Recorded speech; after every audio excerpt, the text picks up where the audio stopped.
Hi mga kabeks! Hello, hello, hello! Welcome back sa aking bagong video vlog. Gusto ko lang sana i-share ito aming bagong achievement na mag-asawa.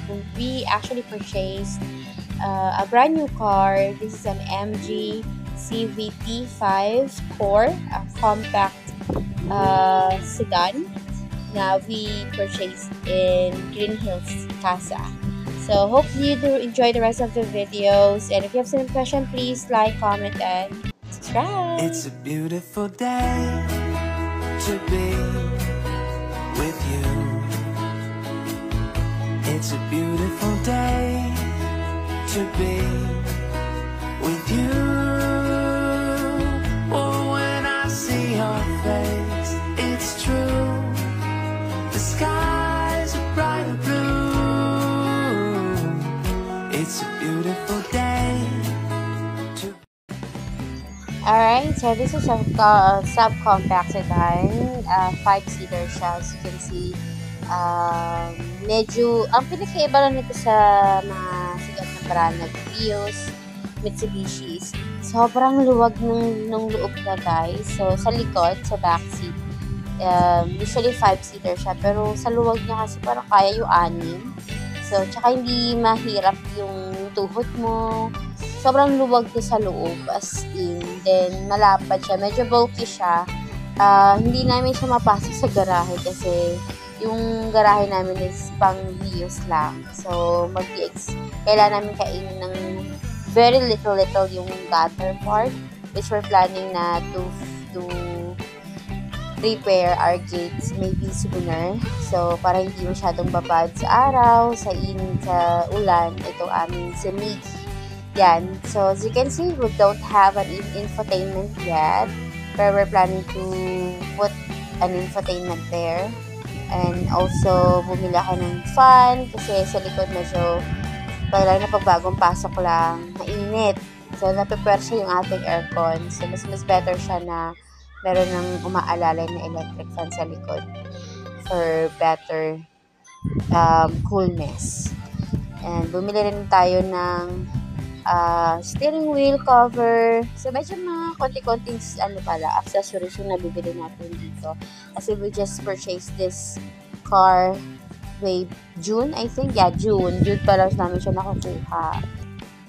Then, this is the trunk. As you can see, medyo maluwag siya. Mas maluwag siya ng konti sa regular na sedan. So, hope you enjoyed the rest of the video. Please, naglalambing ako. Do not forget to subscribe. If you have some question, please comment below.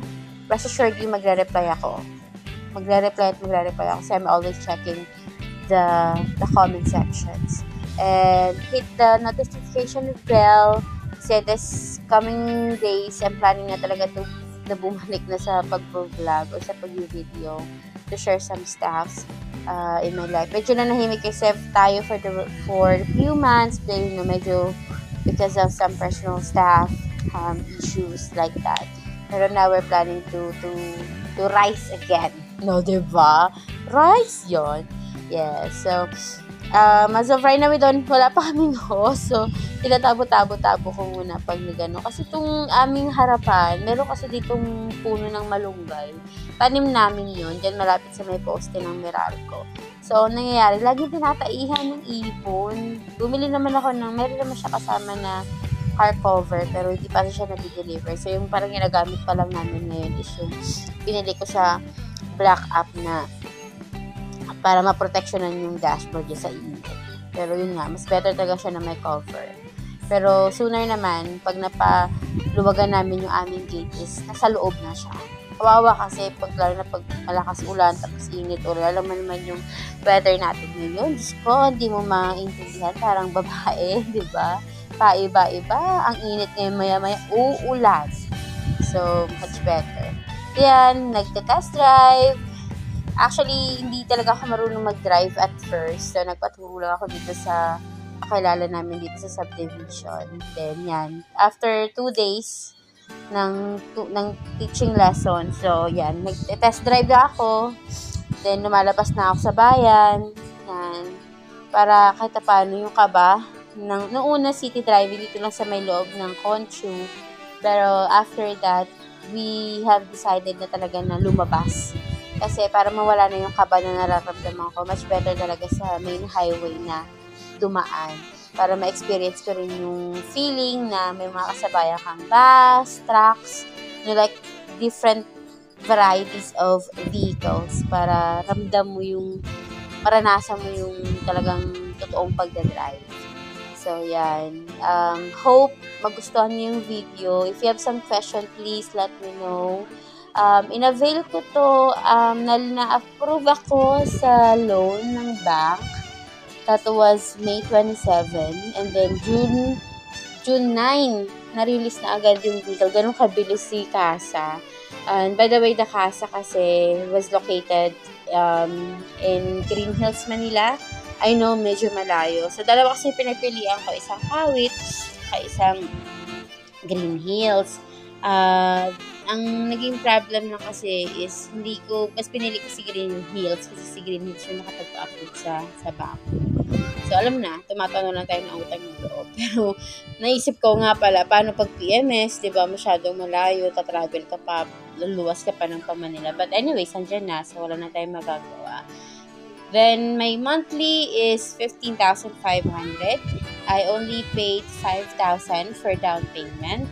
Pero they have some offers naman na may 80,000. Minsan nga, walang down payment at all.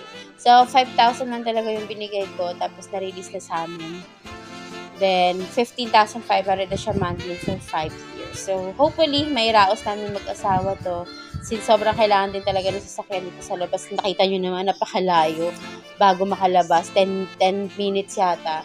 So, hindi na siya basta leisures lang, hindi lang luho. Talagang necessity na siya. Kasi, if in case of emergency, di ba, pag wala yung asawa ko, kailangan may sasakyan talaga na magagamit sa hindi natin inaasang mga pangyayari. So, hope you enjoyed the video. Again, ulit-ulit ako. Sorry, pasensya na.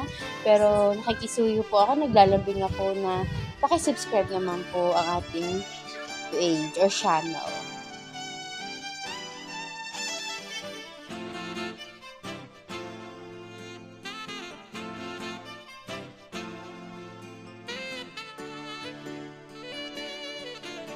So, yun na. Hi, guys. Alis tayo. Gusto ko lang pala share sa inyo itong aking binili. And also, share ko lang sa inyo itong nabili ko sa Black App na dashboard cover. Sobrang ganda niya. Hindi siya madulas. Makapal din yung pagkakamat niya. And perfect siya sa dashboard ko kasi meron siya pangalan ng aking car. And this is only for 215 pesos. Sobrang affordable, guys. Bili na kayo.